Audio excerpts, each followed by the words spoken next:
Welcome. I'm Sebastian Mahfood, and you're listening to WCAT Radio, the on-air wing of En Route Books and Media, bringing you the dulcet sounds of Catholic wisdom. Welcome to Living the Gospel of Life. I'm your host, Leticia Velasquez, and as always, we're going to start with the prayer of Pope St. John Paul II. In the name of the Father, and of the Son, and of the Holy Spirit. Amen.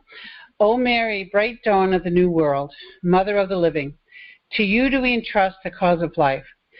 Look down, O Mother, upon the vast numbers of babies not allowed to be born, of the poor whose lives are made difficult, of men and women who are victims of brutal violence, of the elderly and sick killed by indifference or out of misguided mercy. Grant that all who believe in your Son may proclaim the gospel of life with honesty and love to the people of our time.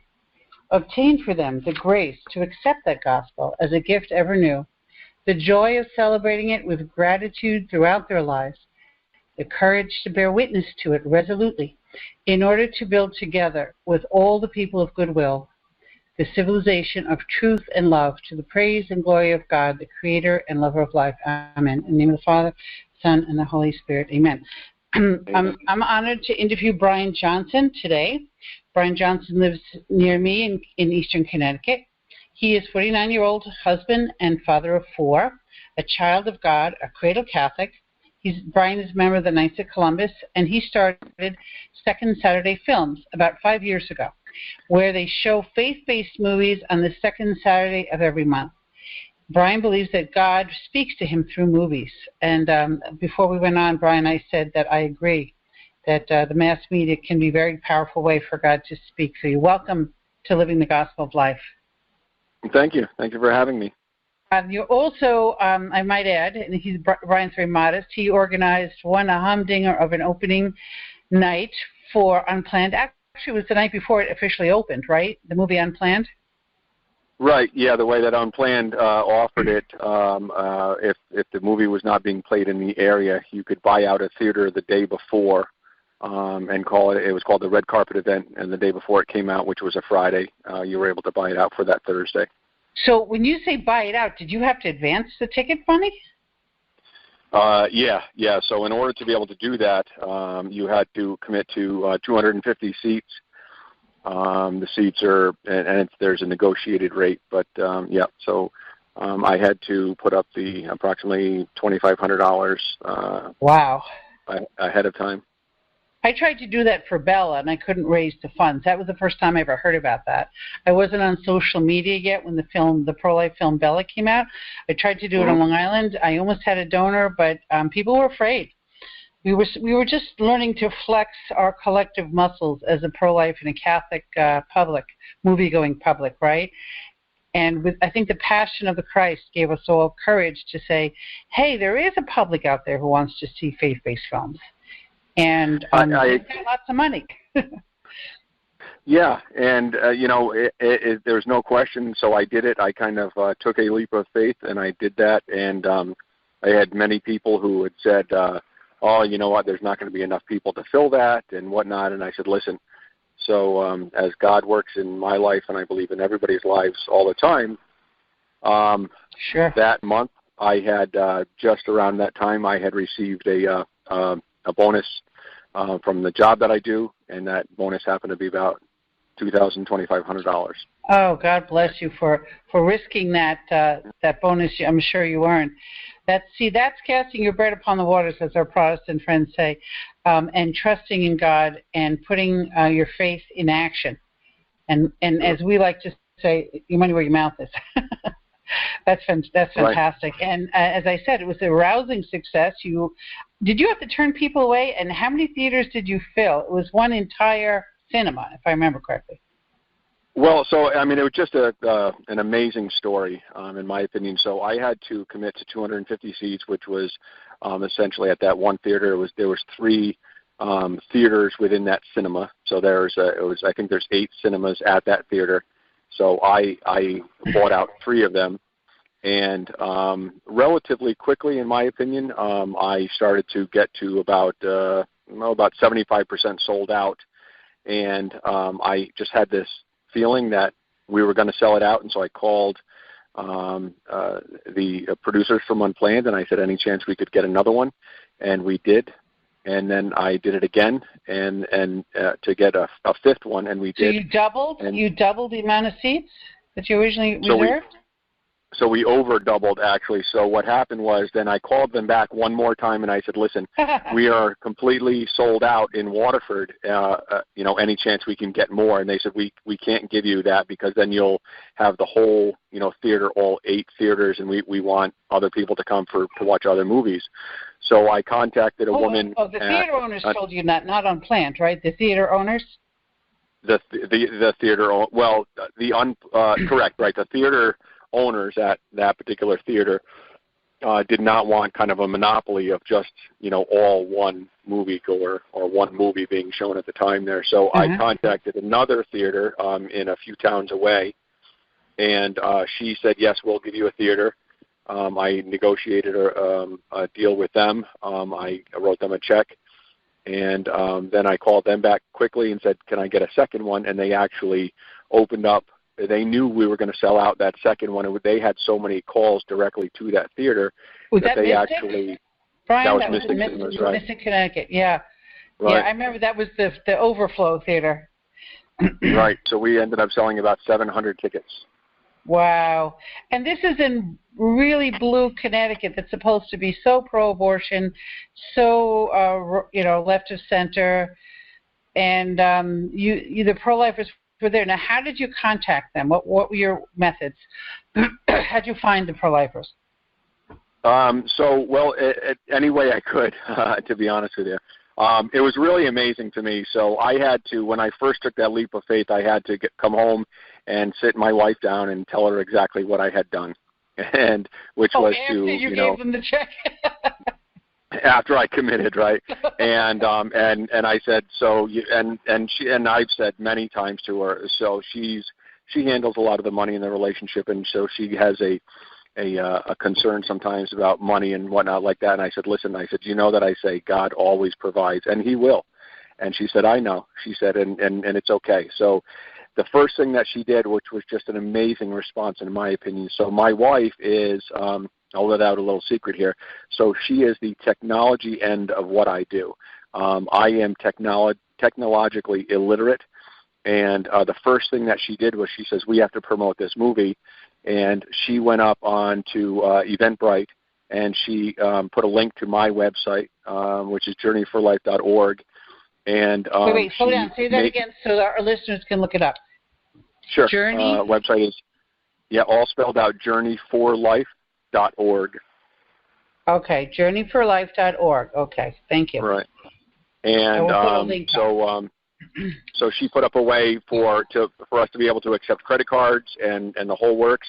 And I got out on social media, and I started to promote it on social media. And then I started to call churches directly and people directly, and I said, listen, you come to our movie, but you go to a different church. Could you get a hold of your pastor and allow me to speak there? And one of the interesting things to me, Leticia, that happened in the course of this as well is, and again, I try to be as positive as possible. I know that we have an uphill battle in what we're doing, but a lot of people did say, well, we don't think that you're going to sell that many tickets. And a lot of those people were Catholic friends. And I said, well, listen, so the pro-life movement is not a Catholic thing. That's right. And and my movie night, my monthly movie night is ecumenical, and I invite people from all faiths to come to that movie night. And so I started to reach out to people of other churches, and I was invited to go to speak at non-denominational churches and whatnot, and I had a fantastic I noticed you response. Had a good turnout. In the theater I was in, most people were not Catholic. They were evangelicals. And I was very impressed by the outreach because, Connecticut is such a big Catholic population. We tend to think we are the pro-life movement, and you're right, it's not true. And the biggest ecumenism is when we meet in front of the abortion clinic to pray.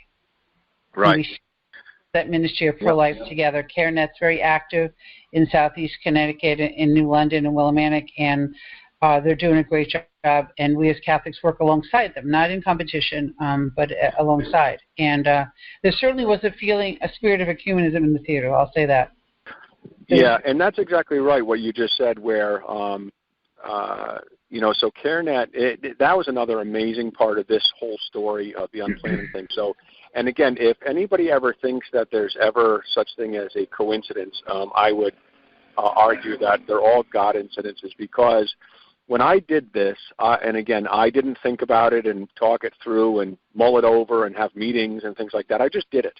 And I had been to one time a CareNet gala. They have once a year they have a dinner to raise funds for their organization, but I didn't even think about it at the time. And then I saw a flyer at one of the churches that I attend announcing the gala. So I got a hold of the girls at CareNet who I knew, and I said, could I put up a booth there to promote my the movie? And they said absolutely. So they had over, I'm going to say maybe between their lunch and their dinner, 600 to 800 people that attended that, and they allowed me to speak for about 5 minutes in addition to having my booth there. And we sold a lot of tickets through that event. And the interesting thing to me, as far as the pro-life movement being ecumenical, or even it's just being pro-life. I have people who are not religious that I know that are pro-life. But the amazing thing to me was that there's a division amongst Catholics and other denominations of Christianity that this movie was able to transcend, because I've invited the people from certain churches to my church to watch movies, and I found a real hesitation for them to accept that, because they kind of look at us as the other people. But when this movie happened in a secular movie theater, the response was amazing. And so I think it allowed us to get back together, to bring us back together, and to maybe for even just a short period of time to get rid of that division that I think is one of the biggest issues of our day today. Beautiful. That's definitely true. God is calling us together in the pro-life work and to overcome not that theological differences aren't important, but there is one area where, and Bill Donahue of the Catholic League said this very well. We were actually at a Society for Catholic Social Scientists conference, and he says the pro-life, the pro-family people in all major religions are closer to one another, meaning Jewish, Muslim, Christian, Catholic, than some of our co-religionists. There's, in terms of value of openness to life and not abortion and traditional marriage, that sometimes we find ourselves closer and more united than with people in our own denominations. Because, as you know, a lot of our denominations are divided over these things. They shouldn't be. It's a scandal, but we are.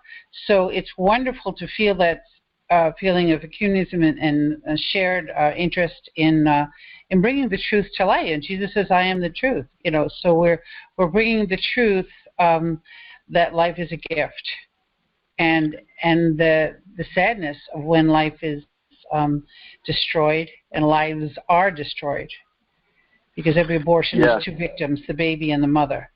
And I have a pregnancy center in Norwich, Connecticut, and I was dealing yesterday with mothers broken by abortion.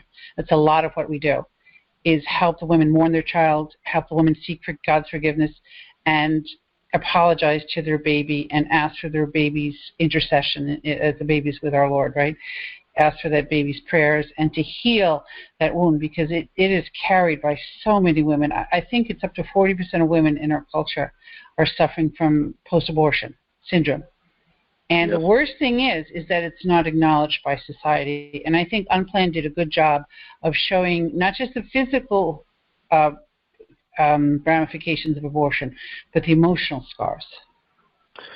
Yeah, and I think that, one of the things that, you hear the arguments against the pro-life movement.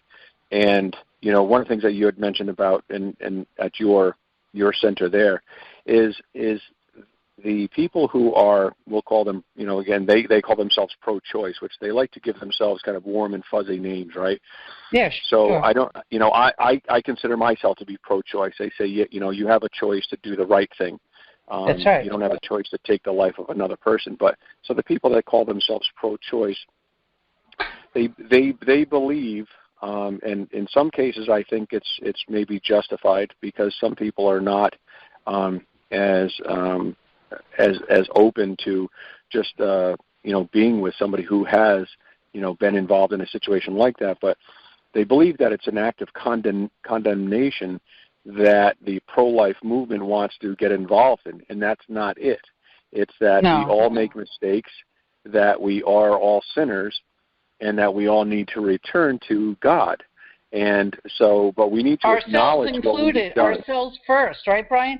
We are the first ones in need of God's forgiveness and mercy. And as somebody once said, it's beggars showing the other beggars where the bread is. It's not the old, holy, wonderful people descending from heaven, bringing God's truth to earth. No, we're broken vessels. But we do try and stay in a state of grace and to be conduits of God's grace. But God can use some pretty flawed people in my experience. As my pastor loves to say, God went through a lot of people before he ended up asking me to do this job. And everyone else said no. Everyone else said no. Yeah, and that's exactly right. And I think that, for a long time, I'm 49 years old now, and for a long time, I'm a cradle Catholic, and there's been times where I've been more active and less active in my faith. And there's been times where truly what I felt was that I am not worthy. And that I think that there's been times where I thought, what, God wouldn't use me. Why would he ask me, kind of a thing, and like I'm not worthy.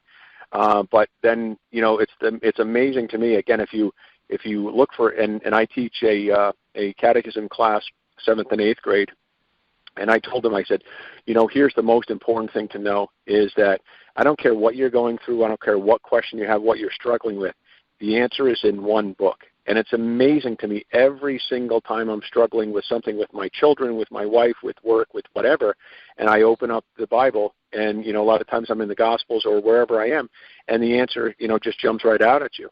Yeah. And and I think what happens is, when you think about things, and had I not been one to delve into the Gospels and to look and find out things, I wouldn't have known the depth of how bad St. Paul was, right? Saul, who was, murdering Christians, and yet God used him. So if God can use Paul, right, and he was not a good man, and if he can use Peter, who wasn't a particularly smart man, right? So that's me. I'm not a particularly good man. There's been times in my life when I wasn't a particularly good man. And I tell people right up front, I say, I barely graduated high school. I dropped out of college.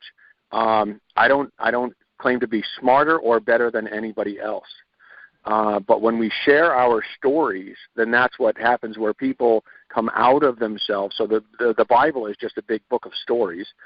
And They come out of themselves and they say, you know what, I'm not the only one. And then they can start to share, and that's when they heal. That's right. It's a beautiful way of expressing it. I think St. Francis said, I have been all things unholy. If God can use me, he can use anybody. And look at the great good done by St. Francis. Because he, like you, like me, said, okay, Lord, if you're willing to work with a sinner like me, I'm yours. And then God does the rest. See, it's a certain taking our eyes off our own feet as we try and step out onto the water and looking at Jesus. The minute Peter took his eyes off Jesus, he sank. But the minute Jesus looked back at him and he kept his eyes locked on the Lord, Peter was able to walk on water through not his own power, through the Lord. So we just say, Lord, you need people to bring the gospel of life to this culture. I'm willing to do it, and you just make up for my lack. And last couple of weeks I was having a tough time in the pregnancy center, felt very discouraged. And I knew in my heart that it was just our Lord calling me closer to more prayer with him and more time with him to fill up the emptiness. You can't give what you don't have. If you're not a person of prayer in the sacraments, going to confession, adoration, rosary, suit up, man, because you're going to work in the pro-life movement. You are going to get the slings and arrows. And most of it, I hate to say, is from within your own congregation. Like you, You can't do it. You can't Correct. do it. You can't do it. Were those people saying, give me a bunch of flyers and I'll help you? Maybe some of them, but there's a lot of them who just said, you can't do it, and then don't help. Those are the worst kind. And I'm working on charity and to pray for those people. But it's hard. A lot of people like to say that. I think because maybe part of them is they're feeling the pull towards helping and they're resisting it, so they kind of attack the messenger. And Right. It's unpopular to be pro-life in Connecticut. And my friend just spent some time in South Carolina and said, my gosh, it's such a pro-life culture down there. I'm like, yeah, up here's mission territory. I always wanted to be a missionary, Brian, but I'm terrified of big spiders. My daughter spent a week in the Amazon setting up mobile health clinics in Ecuador with Franciscan University, and she woke up one morning and on her mosquito netting was a tarantula 2 inches from her face. Oh, man, wow. That would have been it for me. So, I have to stay up where the spiders are smaller. I know it sounds stupid, but I have my weakness, right? But I'm in mission territory because this is the culture of death. I mean, Connecticut is probably the only state in New England that hasn't passed abortion till birth. But it'll be coming. I mean, it's only a matter of time, isn't it? They were attacking, it is, and they were attacking pregnancy centers, and fortunately, we defeated that bill. They always bring up assisted suicide, so it's a constant attack. Right. And the discouragement is easy to fall prey to, isn't it? Absolutely, yeah, and it's easy to get discouraged, and but that's the evil one talking, and unfortunately. And I see it myself. There's times where I get discouraged and I just want to, kind of like, say, that's it. I've given it a shot, God, and I can't do it anymore. And then he gives me something else to kind of like take up armor and get back into the battle. And the movie that we showed this past month, our July movie, was called Indivisible. And it was a movie about a chaplain, an army chaplain, who was called. It was a true story. He was called to the front lines in Iraq, and what happens is, that was every month we have a word of the month, we have a song of the month, we have a book of the month, and our word of the month, to go along with this movie Indivisible, going into war, was battle, and that's what we do. Every day, Leticia, we both physically and spiritually, and sometimes we don't want to get up and do it, and we don't want to take care of business, and we don't want to, just do the battle that we have to, but we're all called to. And I think what I find is that the people who were kind of, I don't think that they were doing it, knowingly or maliciously or anything like that, but they were kind of taking the wind out of my sails because something had taken the wind out of their sails. Right. And, by God's grace, and it definitely was not me, and I tell people this all the time. I say, people say, wow, that's amazing, you could do this or you could do that or you accomplished this. And I say, but it's all by God's grace because, again, if you look at me and you look, the history of my life, that, I don't have the capacity to do that.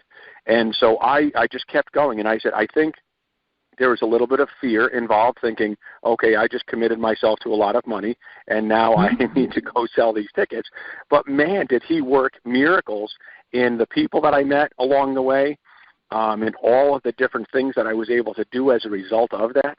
And it's still, working that one of the things, and I don't know if you and I had ever gotten together and talked about, there's a book that I love, and there's an author that I love. His name is Andy Andrews, and the book, I read every one of his books, and the book that I try to fashion my life after is called The Butterfly Effect.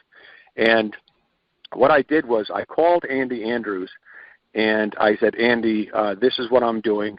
Here's the movie that I'm looking to promote, and what I would like to do is I would like to offer your book to people who would buy a ticket to the movie. So the movie ticket was $12, and normally I offer his book for $15 at our movie nights. I'd like to do a package deal. Would you consider, doing something, helping me out to be able to do this? And he says, Brian, I love what you're doing. Here's what we're going to do. And I told him, I said, I've already committed a lot of money to the movie. I don't have any money really to do the book. And he says, I'm going to send you 10 cases of books. And he said, and you'll pay me. He said you'll pay me whenever you get the money. Wow, and I've never met the man. He lives down in Louisiana. He's just a great guy. He's a Christian, And he says, I love your mission. I love your excitement. He said, this is what we're going to do. So we did that, and I got that book, The Butterfly Effect, which it's a fascinating book, Leticia, in that. Tell me about it. And his books are all short reads, which I love because, again, as not a smart person, I lose my concentration very quickly. But the butterfly effect is what it is. It's actually a law, right? So you have laws of motion and things like that are scientific law. They've been decided, and there's no argument about it. The law of, the laws of motion and things like that. So this law, they call it the butterfly effect, but it's actually called, I believe it's called the law of action on initial, the law of action on initial conditions. And what it means is, and the interesting thing about the butterfly effect is the guy who proposed it to the scientific community, I think back in the 1970s, was laughed out of the scientific community. And what it is the reason why they call it the butterfly effect is because he introduced it by saying, if a butterfly flaps its wings, it will move air molecules in such a manner that it will move other molecules, which will move other molecules, which could possibly start a hurricane all the way around the world. In other words, you can have a very small starting action, and the reactions are felt around the world, and you may never experience the reactions to that initial action. Wow. And it's a fascinating way that he explained it, and again, a very quick, kind of a short read. And I love that idea in that, you might think that just smiling at somebody walking by them might not do anything, but it might brighten their day just a little bit to where that might brighten somebody else's day, and so on and so forth. So I really love that book, and so I buy it by the case. And if I meet somebody in the course of the day, in fact, actually at my work, my clients, a lot of times I'll give them one of those books after we're finished with their project, just to let them know that I think that it's important to do the right thing, kind of even when nobody's looking. Well, that's very inspirational. I must have missed my chance. I came in kind of late to that theater. I'm about to get a book, so I'm going to hold you to that. I'm going to go to one of your Second Saturday films. I did go to one, but I got the time wrong. It was Produce. It was years ago. And I love that film. I have a daughter with Down syndrome, and I find that film very inspirational. So I had seen it in theaters. I drove to Rhode Island. We lived near the border. And sometimes to see a pro-life film, you have to be willing to travel. When I took my daughter to see Unplanned, it had already left the Waterford Theater, and we went to Warwick. So there's only a limited number of theaters in the Northeast that will hold a pro-life film. But we did talk Mystic into holding it again. They had the event for you on the night before opening night, but they also had a couple of theaters worth of it a little while later because we flooded them with emails and phone calls and Facebook page. Right. And it was a really wonderful experience for many people who would never go to a Christian film or a pro-life film. It wasn't outwardly Christian, although, of course, the Carneys are very Christian, and it was a very Christian environment, but outside the abortion clinic, and the theme is redemption. But as a fellow film critic said to me one time, the best plot for a film, and I said, what? The death and resurrection of Jesus Christ. And I looked at him because I'm like, I know one film, maybe a dozen, that have that outwardly. He says, no, I mean inwardly, the theme of redemption. And Abby Johnson, of course, received redemption, right? But she was already going to a Christian church, but she had major mortal sin on her conscience of abortion, promoting abortion. Right. In the Catholic Church, you were actually excommunicated. She wasn't Catholic at the time. But the redemption that happens through the love and the prayer of the prayerful sidewalk counselors outside the abortion clinic is a reflection of the death and resurrection of Jesus. And we always love a film where there's redemption at the end, don't we? We love that when the bad guy comes to be good, or the good guy wins at the end, and all that. So it's a very interesting theme for Unplanned, and for any movie you look at. Think of it in terms of death and resurrection of Jesus, and see if some theme of redemption is there, even if the filmmakers didn't intend it. And let's face it, in Hollywood they usually don't. They don't understand redemption. in the Christian sense, but they may understand it in the secular sense, and there may be some kind of reflection of it, whether they like it or not. So I want to hear about those second Saturday film nights. Which are the films that you've shown? What have been the effects? Who are you reaching out to? And how could somebody else do this where they live? Yeah, so let me start out by saying this as well. So every time you come up with a topic there, I'm just chomping at the bit there because this is awesome stuff. So you had mentioned, so I love that the theme of the death and resurrection of Jesus and looking at it, through those, through that eye, because I believe that everything that happens, that if you can look at it, and I've made reference many times at my movies to secular movies to where I see God in those movies, and so even if so you could easily make so let's take, you had mentioned the movie Produce, right? So. Right. So Calvin Campbell, right? That was he came to Jesus, right, as a result of Produce, right? So he was the guy. He was Produce was. Produce was a young man with Down syndrome who worked in the produce department of a local supermarket, and he earned the nickname Produce. Am I right? Right. Exactly. Right. Yeah. Yep. And Calvin Campbell was a washed-up baseball player. And an alcoholic, and he used to go in and buy his alcohol at that grocery store, and Produce befriended him and showed him, again, he smiled at him, right? Because, the beautiful thing about people with Down syndrome is they just tend to be so, energetic, or, they have this great, joy about them. And so he was able to bring that joy. And they don't care who you are, Brian. They don't respect persons.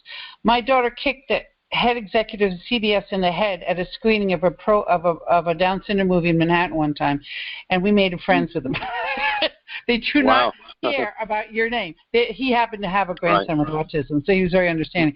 They will not respect. They're not respecters of persons in the sense of the world. So when they smile at someone, they really mean it. They have their whole heart, and they extend their love and their whole heart, and they don't care that drunk in the store, the supermarket's going to reject them. It doesn't affect them the way it affects us, and good for them. We can learn a lot from that. For the lack of shame, it's stupid shame, really. It's worldliness. Right. Isn't it? Yeah, and that innocence that we all have as children that we lose as a result of people, letting us down over and over again. They have that, and they don't lose that. They preserve it. It's a blessing. It really is. It absolutely is a blessing. Yeah, and so that movie there, and it's amazing to me so that particular movie, where I was at one church and I was inviting people to that movie when we were showing it. And a woman said, she said, I had a sister who had Down syndrome and she's died. I'd love to go see this movie.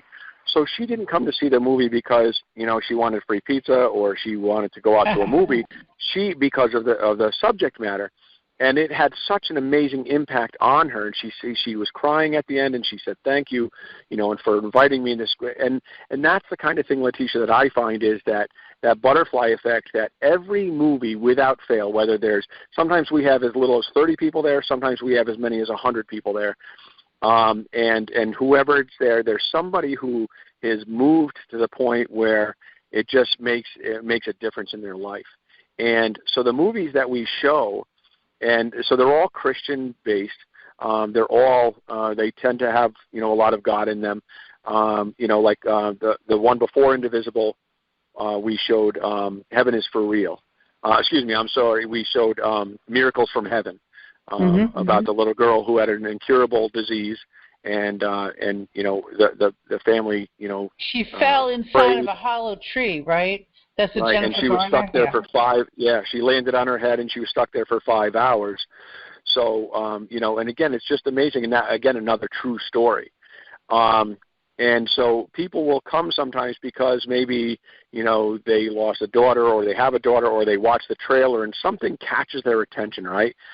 And then what I find, and the reason why I think that it's very, very important for things like this type of a movie night to exist, is that there's people like yourself and myself who, God willing, will go to church and do our duty, until He calls us home, right? But then there's other people who will never step foot in a church, no matter. You could say, hey, go to church with me, and they'll never step foot in church. However, they might go to a movie, and they might go because it's free pizza or some other reason. Sure, and, whatever it takes. Right? And so there's that bridge, right? Because we have there's such a chasm these days between, and you see that the division gets greater and greater. It used to be, that there was people who were kind of lukewarm or something, but it's getting hotter and colder, and there's such a divide.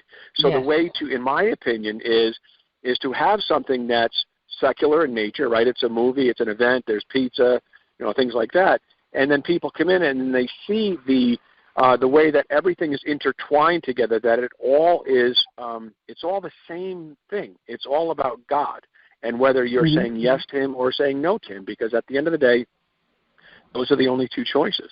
That's right. And our movies, I choose movies, and I'm not sure if you know, but I compete in triathlon, and as I train for my triathlons, I'm swimming or running or biking. And I just think about movies all the time, and I think about what God wants me to do and what song is going to be our song of the month and things like that. And He always gives me what I'm looking for. So we pick out these movies, and inevitably there's somebody who says, oh yeah, then every month we have somebody who's new, and people come and I introduce the movie, and I usually give it about a 20-minute to a half-hour introduction and explain why it's kind of all, everything's connected, and to see that it's not just, okay, so I can watch that movie at my house just as easy, not have to drive anywhere, but it's not part of that same experience. So whereas if you go to a secular movie theater, before the movie you're gonna watch, advertisements for Coca-Cola or Chevrolet or something. That's true. Before you see this movie, you're gonna find out why this song has something to do with this movie, and this movie has something to do with this book, and those three things have something to do with your life, whether you think about it or not. Excellent point. And you give people a chance to discuss it after, right, over the pizza. So a lot of times we open up the doors at 5:30, the movie starts at 6:30 or the introduction, so they have time to talk ahead of time. Okay. People are certainly welcome to stay afterwards. Usually the movie gets over around 8:30, 9 o'clock. People, after the time the movie is over, sometimes we'll stay and we'll chat. And if somebody wants it, that's fine. Sometimes people stay and help and clean up and so on and so forth. And what I'm thinking about next, as far as maybe what God is calling me to do, Leticia, is to even do something where we would discuss the movie on another night, or we would have something that wouldn't be called necessarily like a prayer group or something, but just like some kind of a get-together. And the other thing, too, that whereas we are body and spirit, and we need to nourish both of them, one of the things as a triathlete that I try to do is I try to always put good things into my body. They say you are what you eat. I say you are what you consume, right, whether it be through your eyes or your ears or your mouth. So, but even as far as consuming, and so like the food that we eat, so I'm thinking about even, how do we get healthier overall, and doing something where I invite people, on a Wednesday night, let's say, and we get together and we talk about, all right, so what are healthy choices, and, the vitamins and the different foods and how this affects your body and things like that. And then maybe even bring in the movie to whereas like we talk about that. So it'd be just kind of like another kind of a good way to get together and have some fellowship, and again, allow Him to work his miracles in us. Wow, that's a very interesting perspective. I think you'll get a lot of people interested in that. My family are trying to focus more on nutrition and learning an awful lot about it. My two daughters are RNs, I must add, so that helps. But also sort of non-traditional ways that the nutritional community has not come up with yet, and seeing different documentaries like The Magic Pill. Have you seen that movie? I have not, interesting, no. Very interesting. The Magic Pill, you can get it on like a Netflix type thing. It's all about healing through medicine. Let thy food be thy medicine. And how the typical Western diet is causing all this chronic disease, of which I'm a sufferer. I'm a diabetic. And how through food I've been able to improve my diabetes and maybe one day get rid of it through not eating the typical white factory-made food, sugar-laden, chemical-laden food that most Americans consume, and to eat the more organic and nature-based. And I do live in farm country, and there's lots of beautiful choices this time of year, in not only in produce, but in meats and fats and dairy and all that. So anyway, so we've been trying to do that as a family, and it would be really interesting to participate in a discussion like that. And if you had a cooking aspect to it, I think that would even be fun. Let's make a really healthy salad. I did that with the pregnancy center that I had in Hartford, working with inner city women. I had a young high school girl doing her Gold Star badge, I think it's called, for Girl Scouts, which is similar to the Eagle Scout. It's a very involved project on nutrition and teaching inner city women with young children how to cook on a budget. I said, you can't go to Whole Foods to shop for this. These women they're buying food at Walmart and Seatown, all right? That's where you have to, she did a slideshow. Show them how to avoid the bad aisles in the supermarket. Show them how to eat the good stuff. And the women were fascinated. They had oatmeal cookies with carrots in them. They had a veggie spaghetti sauce. They did amazing things, and most importantly, they gained confidence in their own ability to feed their children well on a budget. And the girl made a cookbook, too. So these girls really did great. But what I'm trying to say is that there's a lot of interest now in the community in that. And if you can liken the spiritual diet to the physical diet and show how they're all important, that would be a really interesting and new take on things. I'd love to do something with you. I'd love to attend. I don't have the time to organize it. That's a wonderful perspective. As an athlete, you can share that. And, of course, exercise. And you can share that. I think you would get people that wouldn't normally come to a spiritually oriented evening. Exactly right, and I think that's the key, that kind of bridge to show that it all works together. So one of the things that I found as a triathlete, and what I concentrate on is what they call ultra distances. So I do the long distances, the Ironman and things like that, and you break down. So when you work a muscle, the first thing that happens in working that muscle is you're actually breaking it down. Right. So now when you break it down, the reason why your muscle grows is because it builds back up. So it's important to put the proteins back in there and so on and so forth, and to do it properly. So when you're training for these long distances, that it's really important to, and just like they say that life is it's a marathon, it's not a sprint. Well, so as a triathlete, there I say life is an Ironman, it's not a sprint triathlon. So it's you really, if you want to be there for the long haul, you've got to put in the work, and you've got to properly care for your body, your whole body. Right. And what's amazing to me again, where everything is connected. So obviously every part of your body is connected to the other part of the body, and it keeps you all as one piece. But what I found too is that just like the body of Christ, it's very, it's a metaphor in that when one part of the body, when I'm training and I pull a hamstring or a calf, or I've pulled them all, right? When one part of my body suffers, the whole body suffers. And so what I find is that, but another thing too, Leticia, the good news is that the other parts of the body compensate for that. Mm-hmm. So when I was doing one of my Ironmans, I got off the bike. So an Ironman is a 2.4-mile swim, 112 miles on the bike, and then you run a marathon. And when I got out of all this, Brian. What's How much time do you do this in? How many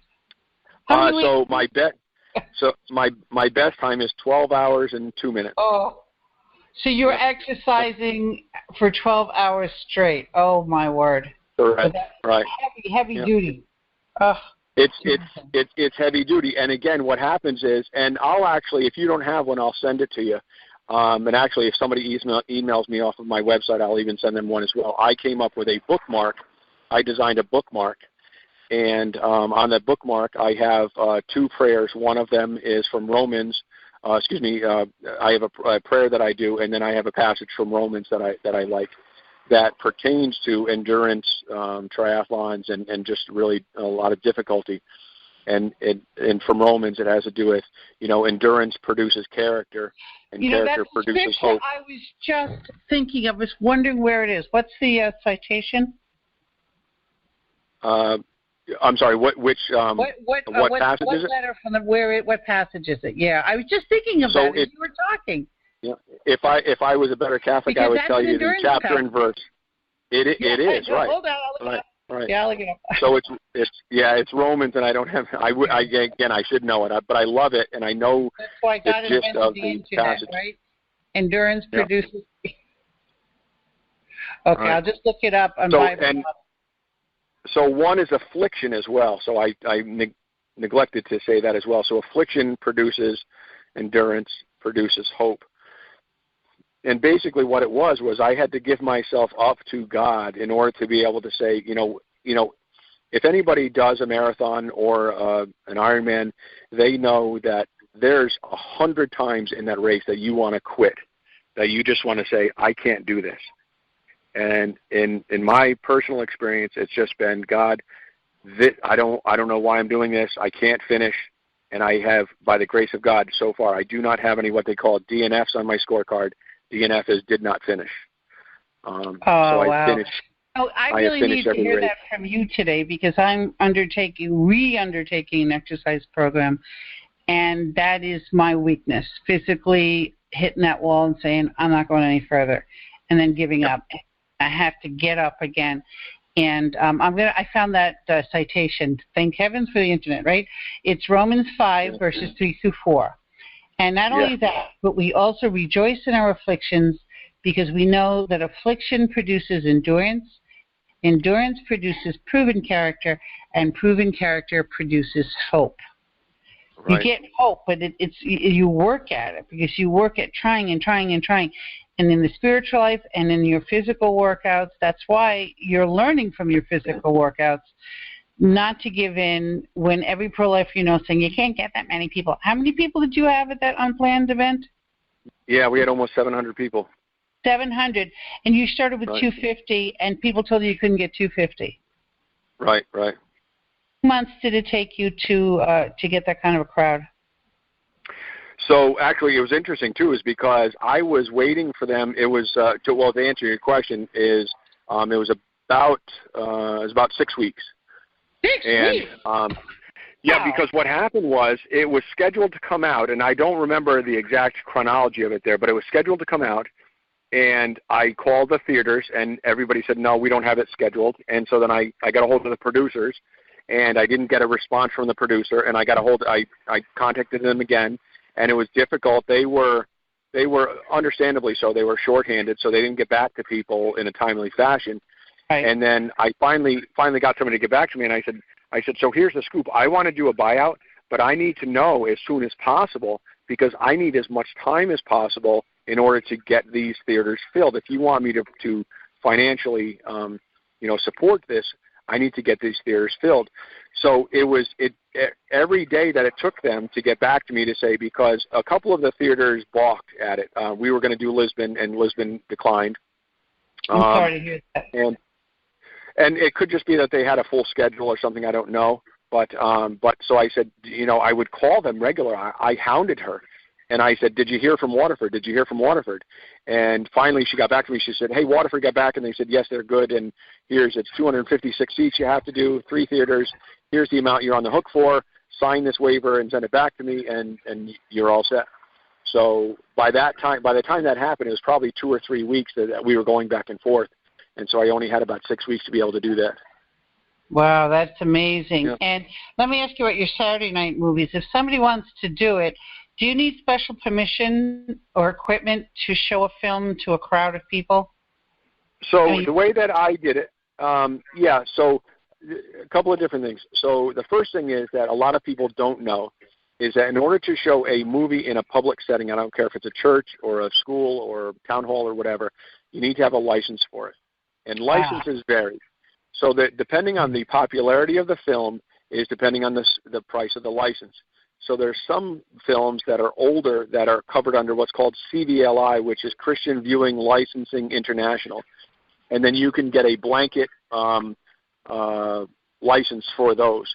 Your more popular movies, or the ones that are more out in the theaters, or just recently in the theaters, are going to have a license fee of anywhere from typically $50 to about $200. Wow. And then, so that license is good for that particular location for 1 year typically. So even if you wanted to go from church to church to church, you couldn't do it. So each church needs to buy their own. So it's kind of like software. If you buy, Microsoft for one church, you need to buy it for another one. You can't just pirate it and bring it. Okay, I figured there was a license involved. So, right. And do you charge admission? I don't charge admission. I have a thing right on my invitation that says movie, food, and fellowship are free. Donations are accepted. And so very often we get some donations there. It usually doesn't cover it, which is fine. I actually started something. So I on the side, in order to be able to help to support my triathlon habit, which can be expensive, I started to do drive for Uber.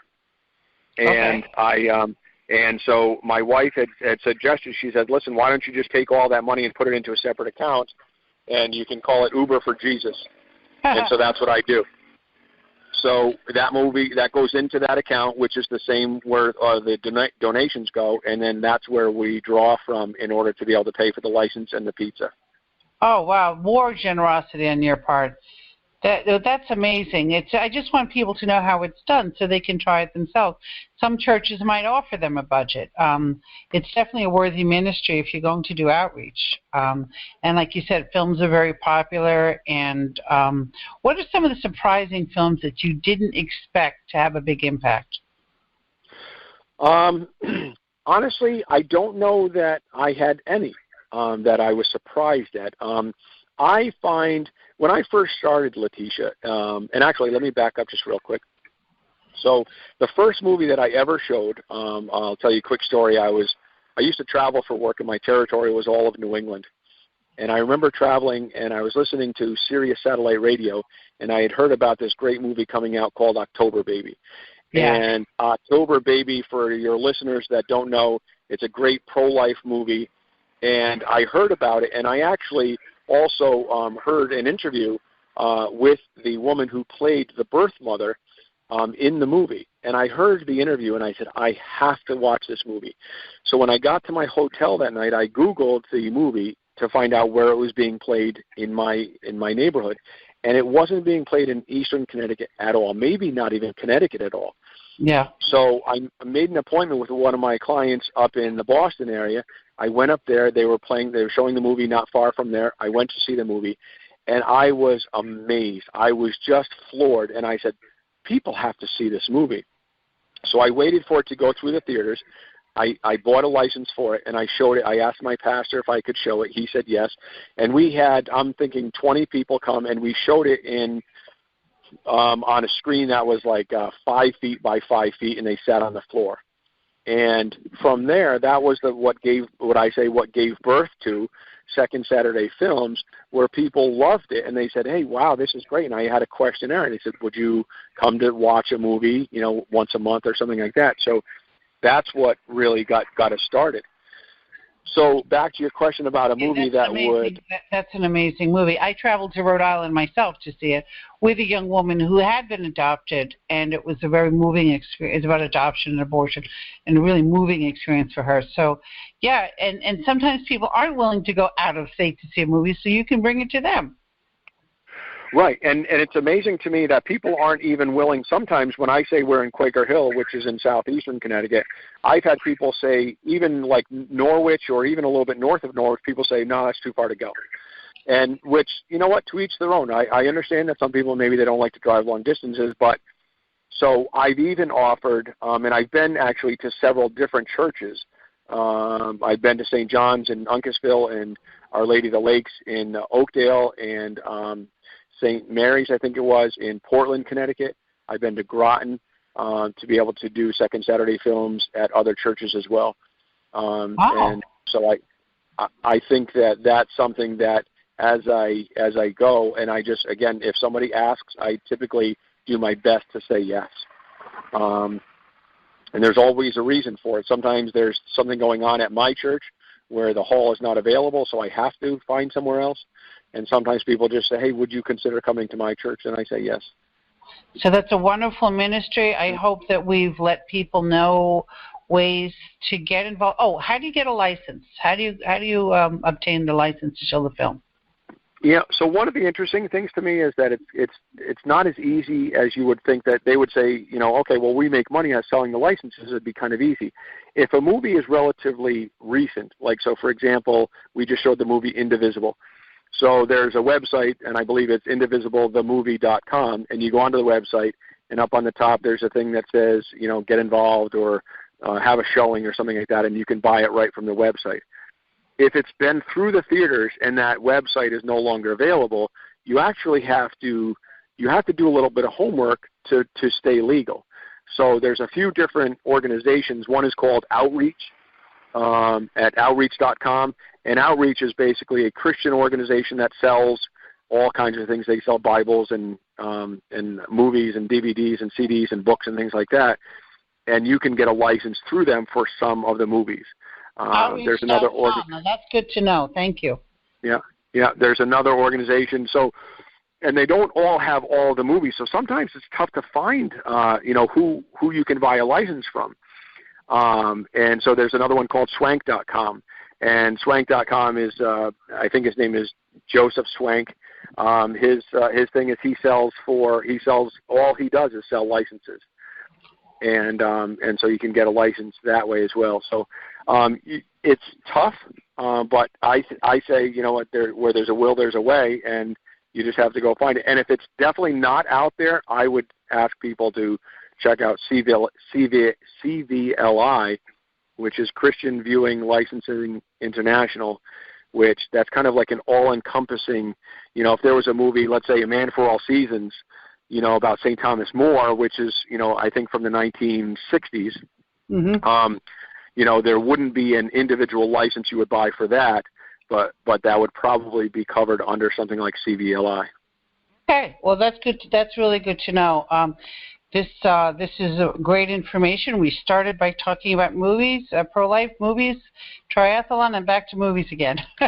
Wonderful conversation, and I hope we can have another one in a few months' time and see where you're up to by then. But I think don't be afraid. Go ahead, and whatever God's calling you to do, as long as you keep Him involved, stay in touch with Him, God helps you to find the way to fill those theaters, to get the gospel out there through the medium that people have come to enjoy the most. Yep. I just heard that the movie I took my daughter to see a Disney movie last night. Aladdin just is coming up on $1 billion, and I said, wow. The prices of theaters and the amount of time that people spend on entertainment is staggering. And I don't even want to talk about pornography. That's a whole other thing, but that's staggering how much money and time people will spend on that.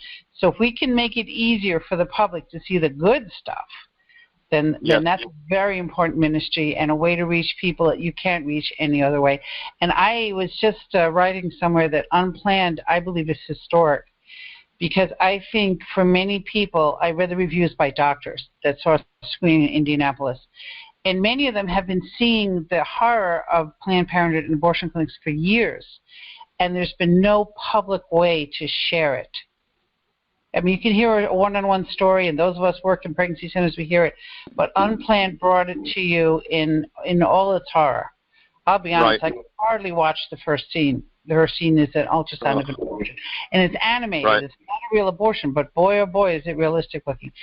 And but William Wilberforce, what did he do? He was a parliamentarian in the early 1800s. He forced members of Parliament he took them on a cruise on the Thames, and they were having champagne and listening to music, and they're having grand old time. Then he pulled up along a slave ship. They didn't even go inside, just the stench of the injustice of slavery. He said, now you can't say that you haven't seen it. You can look the other way, but you can't say you haven't seen it. And he was able to stop the slave trade in Britain. And it took him, 20-something years. It wasn't easy. But it was his Christian conviction. It's a great movie, Amazing Grace, if you ever get a chance. That might be a good movie to show. I'm writing these down. Yeah, Amazing Grace, the story of William Wilberforce. And he knew Newton, who wrote Amazing Grace. They were friends. and who was a slave trader. So that's why they picked the name. But it's an amazing story. But he forced people to look at the injustice face to face. And what helped change America's mind on slavery was a picture of the man who was whipped. Remember that famous photograph of his back with all the scars on it, and Uncle Tom's Cabin, which dramatized the horror. And I think unplanned in many ways is the Uncle Tom's Cabin of today, of finally opening people's eyes. So much so that the abortion industry, I believe, is really losing its grip. They're really getting frantic. Look what happened in Planned Parenthood. They suddenly fired the director after 8 months. Right.